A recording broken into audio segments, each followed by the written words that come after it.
au fait que les femmes souvent sont rejetées, sont bannies après le décès de leur mari. Et souvent même on retire leurs enfants et on les laisse seuls, on les chasse. Et ce qui m'a touchée, c'est qu'il a invité ceux qui commettent de tels actes à faire beaucoup attention parce que souvent, c'est pas qu'on cherche la maladie.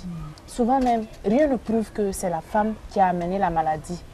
Et je crois que si nous faisons comme ça, nous portons un fardeau sur ces femmes qui sont peut-être innocentes. Et aussi, il est de notre devoir d'écouter, par exemple, les enfants qui ont perdu leurs parents par le sida. Et ils ont déjà une charge, la perte des parents, et ils ont besoin vraiment d'affection, et ils ont besoin qu'on les écoute et qu'on leur permette de s'exprimer. Oui. Ça, moi, je me dis qu'on rencontre surtout ces genres de discrimination entre les enfants là, dans les écoles. Mais moi, je me dis que cela dépend de ce que les parents racontent à ces enfants par rapport à la maladie du sida. C'est pas bon de dramatiser cette maladie au point même de raconter à ses enfants de fuir tel enfant parce qu'il a perdu ses parents. Ce n'est vraiment pas bon, une bonne chose. Marginaliser une bonne dame qui a perdu ses parents, de lui enlever ses enfants. Imaginez même, selon la justice humaine, c'est une aberration, c'est quelque chose qui est à bannir. Et souvent, il y a des hommes, des familles qui assimilent le sida à de la sorcellerie. Une femme qui perd son mari, on dit oui, c'est elle qui a mangé son mari en sorcellerie, et c'est rentré par-ci, c'est sorti par-là, et bon, tous ces discours-là sur le spirituel. Et ça fait qu'il y a des femmes qui en pâtissent. Et il faut que les gens soient suffisamment informés, qu'on arrête de faire souffrir les veuves et les orphelins du sida.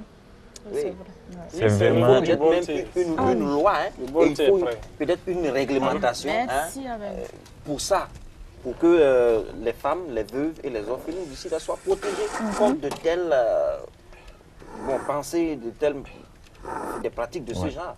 Comme Dieudonné, moi aussi j'ai eu un entretien avec un psychologue qui travaille dans une association de prise en charge des personnes malades du sida. Et l'association c'est la Bergerie Compassion. Je vais vous inviter à suivre ce qu'il a eu à dire.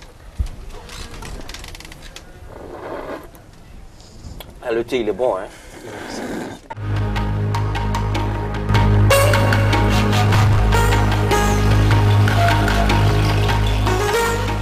Bonjour Monsieur Tapsoba Jean-Marie, merci de nous recevoir pour cet entretien. Donc nous avons le centre La Compassion qui fonctionne un peu comme un hôpital de jour. Et nous recevons les malades graves pour des traitements intensifs et de réanimation.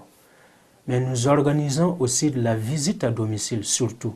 Donc de la visite à domicile avec soins pour les malades qui ne peuvent pas se déplacer.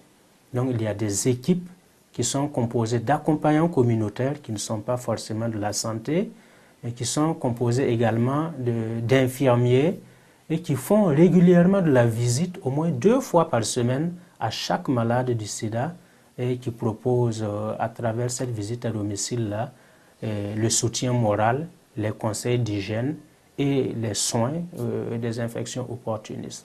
Ça, c'est dans le domaine médical. Pour ce qui est de la prise en charge psychosociale, ça concerne le réconfort moral, le soutien moral aux personnes infectées. Alors ce soutien moral se fait à travers 2 axes. Il y a les entretiens individualisés et personnalisés des personnes que nous recevons dans notre centre, et les groupes de parole que nous organisons.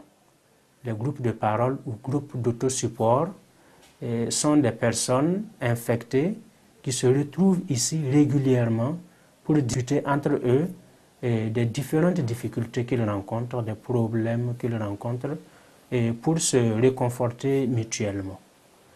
Et le soutien social se fait principalement à travers un soutien en matériel et en vivres, surtout aux veuves et aux orphelins du sida.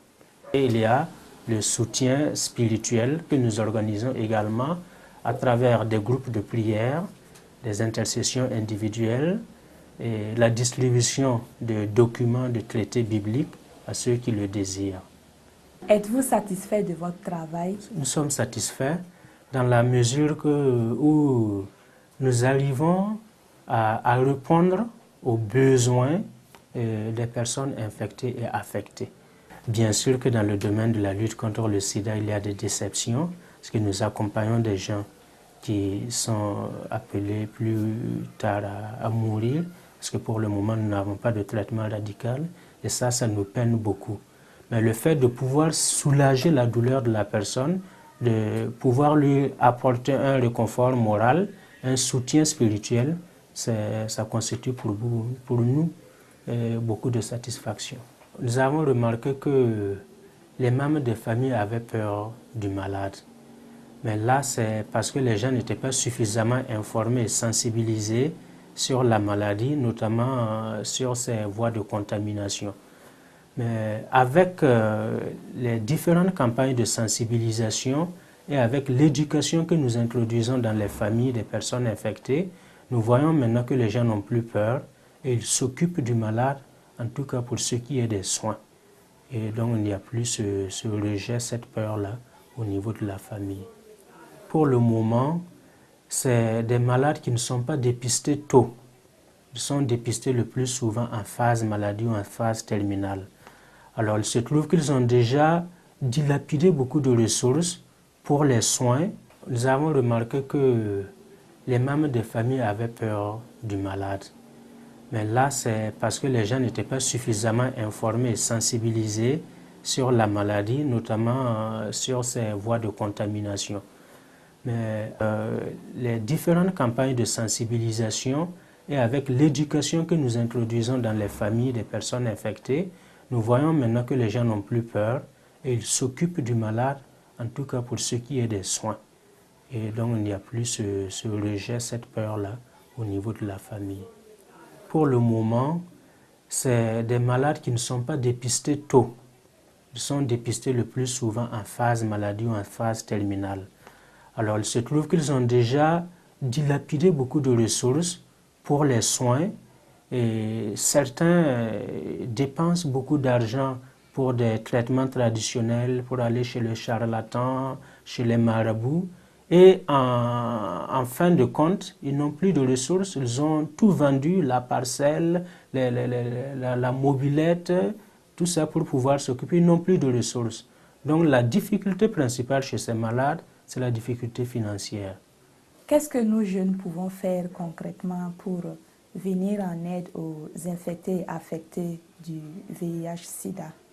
Ce que les jeunes peuvent faire à l'intention des personnes infectées et affectées, c'est la solidarité, c'est donner leur amour.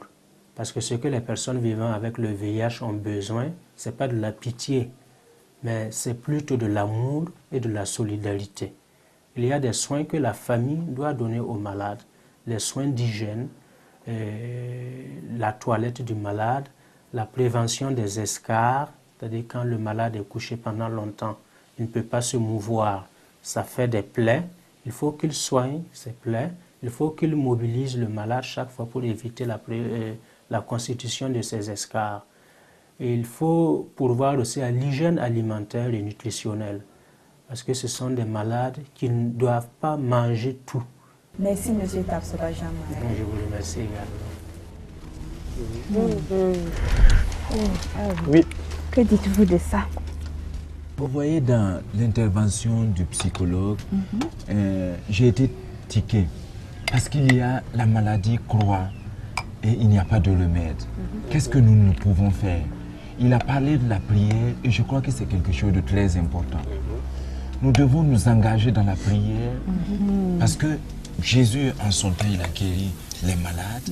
Donc nous devons prier pour que ces malades-là soient reconfortés, qu'ils aient la guérison, mais aussi prier pour qu'on puisse avoir un jour un remède peut-être à cette maladie-là.